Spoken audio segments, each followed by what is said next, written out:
When I was a kid, near my house was this amazing hill we called the Driftwood Fossil Bed. And I used to go there as a kid and pull rocks out of the fossil bed, crack them open, and I'd find leaves and twigs and sticks and bugs inside the rocks. And I asked a nature guy out there, I don't know what his job title is, when you're 8 you don't care, he's just a nature guy. And I said, nature guy? Well, I didn't call him that, but nature guy, what does this mean? He said, well, over millions of years, these things just died and fell on the ground and slowly got covered up, and the next layer, millions and millions of years. Well, that has confused the life out of me, and I was taught it again in high school. Millions of years, everything's been the same, slow sedimentation, and I still have some questions about it. So tonight, I have Dr. Timothy Standish with me. He's going to help me understand the fossil record just a little bit more. Please welcome my guest.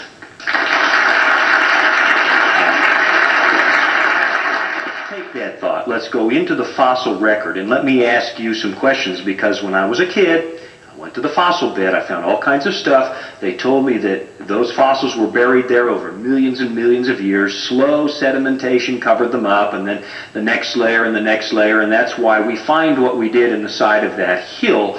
That's what I was told. Is that the only way to understand the fossil record? I don't believe so, and I'm not alone in this. Those who believe that the Bible gives an accurate record of the Earth's history, and those who don't, have some areas in which they agree.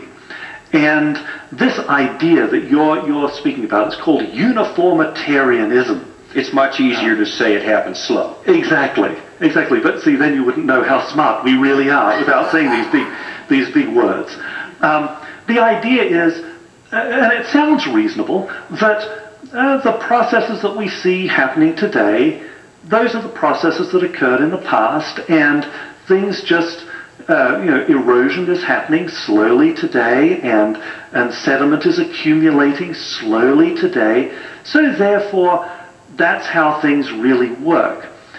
But when you look at much of the evidence in the fossil record, that's not what you see.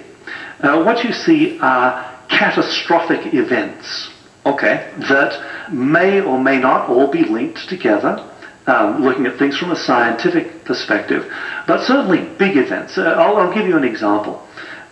Just very, very recently, it's been published that the English Channel was not something that was formed by slow erosion or something like that. What they believe now is that in the not too distant past, there was a huge flood that came down out of Norway and up in that direction and simply gouged it out in a very short period of time. Quick changes to the Earth's surface, very rapid. Very, very rapid. And you see these kinds of things all over the place. Another example would be an area called the Channeled Scablands in Washington State, where for years they didn't have very good ideas about how these geological structures were formed. Now the consensus is that there was a huge flood that came down through there, and it just washed everything out. Cubic miles of water in 24 hours. Whoosh. Amazing. So what does that have to do with the fossil record? Millions of years, slow sedimentation, or uniformitarianism, right? Yes. Versus, I guess, catastrophe is what you're saying. Yes. There is Catastrophism. Catastrophe. Wow, there's a word for it. Yeah. Catastrophism.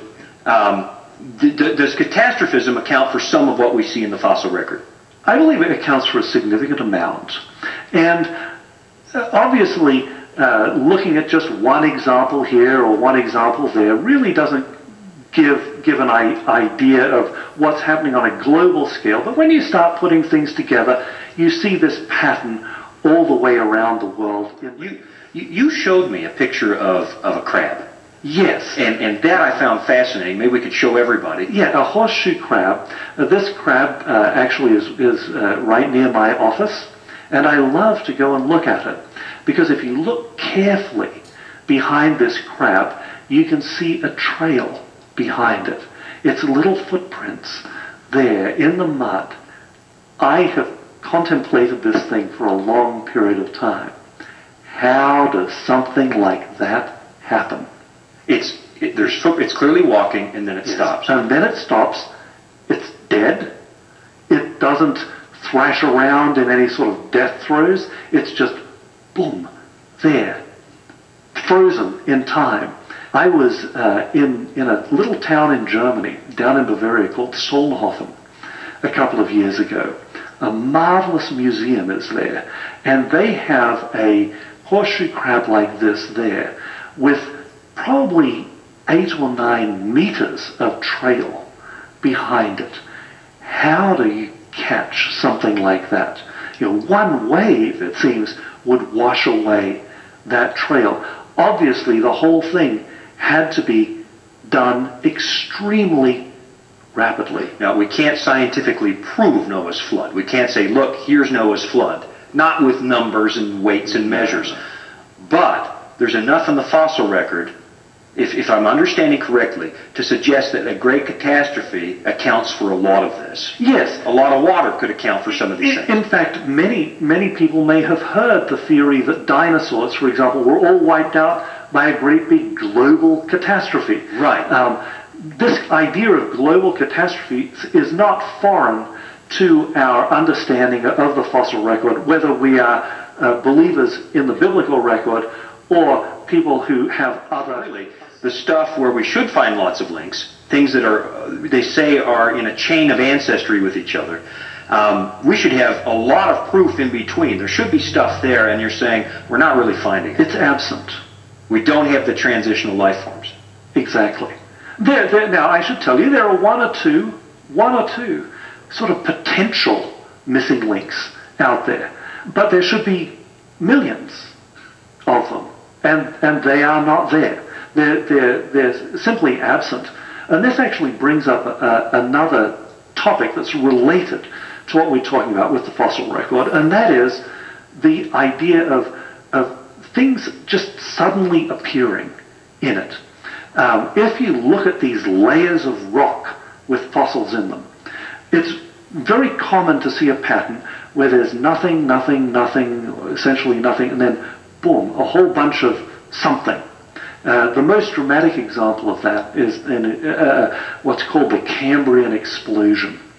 The vast majority of sedimentary rock is below this layer called the Cambrian. And that layer has very few fossils in it. There are some, but very few. And then all of a sudden you get to this Cambrian layer, and there's tons of things, all kinds of different stuff. In fact, some people believe that there were more profoundly different kinds of animals, at least, back then, than there are living today. Amazing. So really, what we find in the fossil record is not necessarily always this uniform sedimentation. Let me review, because I know we can't get a PhD in biology out of you in these few minutes. I'd love to, but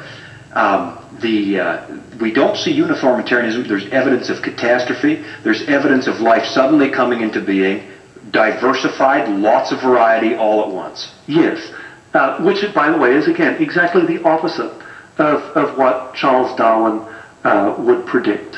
But it's not the opposite of what the Bible says. Dr. Standish, I'm so glad you joined me again tonight. Thank you so much for your time.